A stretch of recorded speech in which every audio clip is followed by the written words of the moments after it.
Hello friends, आप देख रहे हैं न्यूज़ इंडिया स्पोर्ट्स। मैं हूं आपके साथ रवीश और आज हम बात करेंगे भुवनेश्वर कुमार की और ये जानने की कोशिश करेंगे कि आखिर क्यों बार बार भुवनेश्वर कुमार को न्यूज़ में ओवर दिया जाता है और भारत मैच को हार जाता है।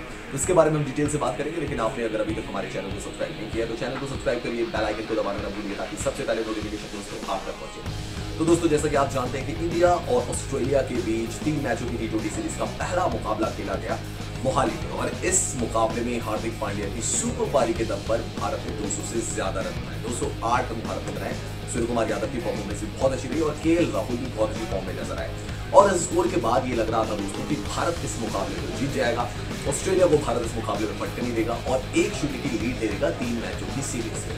लेकिन जो हुआ उसने सबको हैरत में डाल दिया क्योंकि भारत ने ये मुकाबला गंवा दिया और शायद ऐसा लग रहा था जब ऑस्ट्रेलिया चेज कर रहा था कि अगर 220 रन भी भारत बनाता तो वो भी ऑस्ट्रेलिया की टीम चेज करेगी। अब हुआ क्या इस मुकाबले में अगर हम देखें, सबसे पहले तो भारत ने कैच बहुत ज्यादा टपकाए। भारत की जो गेंदबाजी थी वो बिल्कुल भी अच्छी नहीं थी। तो पहले ओवर की बात करें तो उसकी पहली गेंद पे ही एरन फिंच ने छक्का मार दिया, यानी कि छक्के के साथ ऑस्ट्रेलिया ने अपनी इनिंग का स्टार्ट किया और ऑस्ट्रेलिया ने अपने इरादे शुरू में ही जता दिए थे कि वो पीछे मुड़कर देखने वाले नहीं है और टैकिंग क्रिकेट खेलेंगे। और वैसे भी जब आप 200 से ज्यादा रन चेज करें टी20 क्रिकेट में तो ऑब्वियसली आपको हिटिंग करनी पड़ेगी स्टार्ट से। ऑस्ट्रेलिया के खिलाड़ियों ने वही किया, लेकिन यहाँ पर कहानी जो है वो अटकती है 19वें ओवर पर। और जैसा कि आप जानते हैं कि एशिया कप में भारत ने तो अहम मुकाबले गंवा दिए थे 19वें ओवर में और ये दोनों ही 19वें ओवर जो फेंके गए थे वो फेंके थे भुवनेश्वर कुमार ने, जिसके बाद उनका क्रिटिसिज्म हुआ था, काफी ज्यादा उनकी आलोचना हुई थी क्योंकि 19वें ओवर में उन्होंने पाकिस्तान के अगेंस्ट और फिर श्रीलंका के अगेंस्ट इतने रन लुटाए थे कि 20वां ओवर फेंकने आए अर्शदीप के पास कुछ बचा ही नहीं था।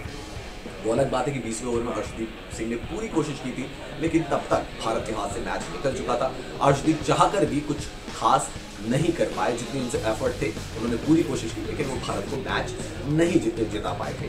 और यहाँ पर बड़े सवाल उठ रहे थे कि क्या भुवनेश्वर कुमार जो है वो 19वें ओवर के लिए प्रिपेयर है। अब इंडिया ऑस्ट्रेलिया मोहाली अगर हम टी20 की बात करें तो यहाँ भी भुवनेश्वर कुमार से 19वां ओवर डलवाया गया और इस 19वें ओवर में भुवनेश्वर कुमार ने 16 रन दिए। इसके बाद तो दोस्तों मैच में कुछ बचा ही नहीं था। इनफैक्ट 3 चौके भी उनके ओवर में गए।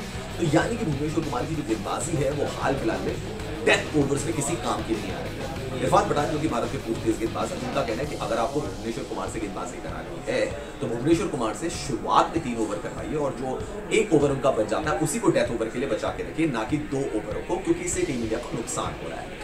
सवाल दोस्तों ये भी उठ रहा है कि रोहित शर्मा बार बार 19वें ओवर का दाव भुवनेश्वर कुमार पर क्यों खेल रहे हैं और जब वो इतने रन लुटा रहे और टीम इंडिया की जो हार है वो वहां से तय हो जा रही है, क्योंकि 19वां ओवर बहुत ज्यादा इंपॉर्टेंट होता है। 20वें ओवर में गेंदबाज के पास कम से कम इतने रन होने चाहिए जिसको वो डिफेंड कर सके, लेकिन ऐसा होता हुआ नजर नहीं आ रहा है। क्या रोहित शर्मा अपनी इस गलती से सीख लेंगे और आगे जो मैचेस बचे हुए उसमें नई स्ट्रेटेजी के सामने मैदान में उतरेंगे? दोस्तों, आपका क्या कहना है कि क्या अभी भुवनेश्वर कुमार पर भरोसा करना चाहिए या फिर रोहित शर्मा को अपनी स्ट्रेटेजी को चेंज कर लेना चाहिए?